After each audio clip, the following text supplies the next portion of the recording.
Трет ден расправа на конститутивната седница на Собранието на Република Македонија. На дневен ред, како и претходните 2 дена, точките за избор на председател на Комисијата за избори и именувања и председател на Собранието. Побројните реплики и контрареплики околу платформата на албанските партии и нејзината содржина.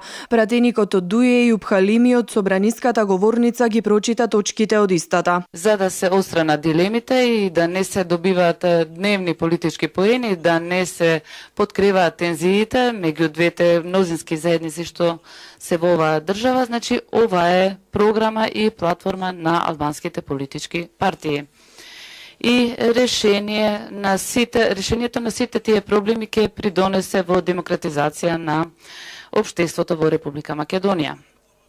Првата точка е постигнување на целосна рамноправност согласно Охридскиот рамковен договор и Уставот на Република Македонија. Правилно спроведување на принципот на мултиетничност во Уставот на Република Македонија, каде албанците се сметат како државотворна нација, поддржување на секаква правна и уставна иницијатива која зајакнува националната рамноправност на албанското население. Верувам дека немате ништо против рамноправноста на заедниците во општеството. Постигнување на целосна јазична еднаквост, употреба на албанскиот јазик во сите нивоа на власта и гаранција за неговата примена како фундаментално и уставно право. Уставот на Република Македонија треба да утврди дека македонскиот јазик и неговото кирилско писмо и албанскиот јазик со неговото писмо се официјални јазици во Република Македонија. Сеопфатна дебата за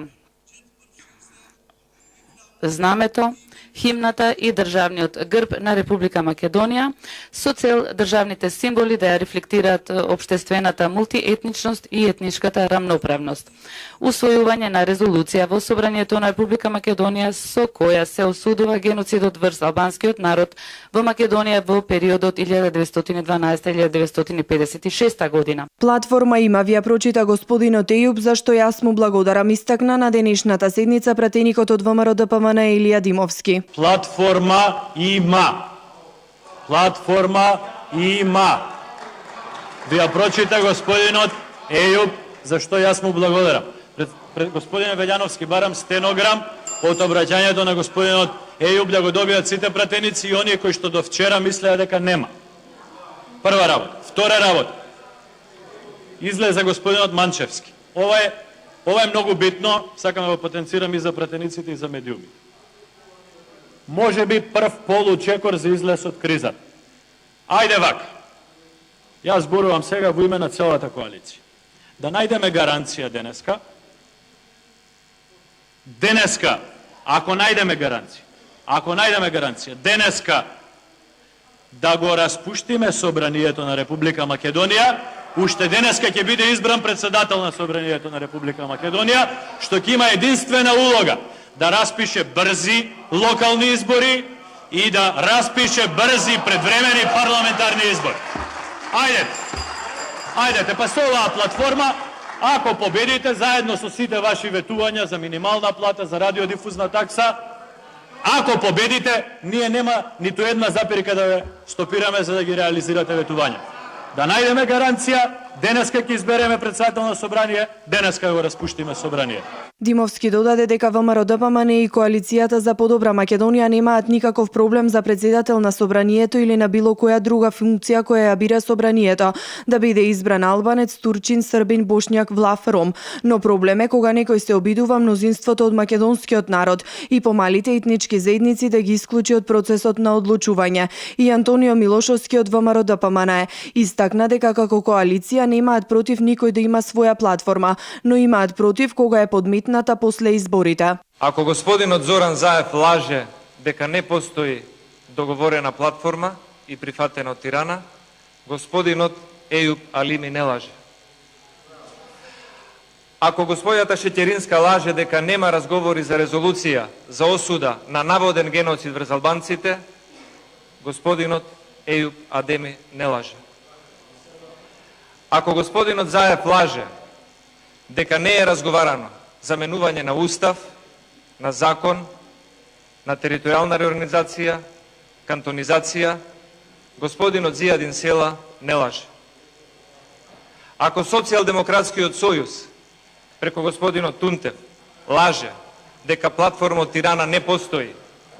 Граѓаните во Охрид, и во Битола, и во Скопје, и во Струга, и во Веле знаат дека платформата постои и некој кој што е уценет, аболициран, заглавен во криминал, за да се извлече себе си од судските процеси, ја прифатил таа платформа за да се избави како личност и како политичар. Немаме против никој да има своја платформа, но имаме против кукавички да ја подметнува после избори.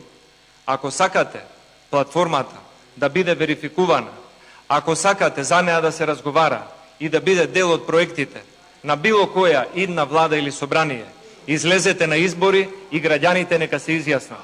Не го лажете народот после избори. Пратеникот од СДСМ Дамјан Манчевски рече дека нови избори се сосема возможни. Дајте да избереме председател на собранието, па потоа ќе се договориме и дебатираме за нови избори. Треба да се вратиме на темата зашто се одржале изборите и зашто граѓаните не гласале. Што се однесува до нови избори, почитувани колеги, тие се сосема возможни. Ама за да се распишат, председател да избереме на собранието. Ако ги сакате, вие ги блокирате изборите. Заради вас баравте мнозинство во комисијата, баравте председател на комисијата, сега барате председател на собрание. Вие сакате со малцинство 51 глас да владеете. Вас власта не ви се остава. Ако сакате избори, ајде да избереме председател и ќе се договориме, може ќе има избори од кај знаете. Од ВМРО ДПМН во текот на вчерашниот ден понудија патокот за излез од кризата. Антонио Милошовски на пресконференција истакна дека од клучно значење е создавање на надпартиски договор за секое идно принципиелно решавање на внатрешни разлики во рамки само на институциите на државата, без странски агенди или представници и единствено од страна на легитимно избрани представници на македонските граѓани.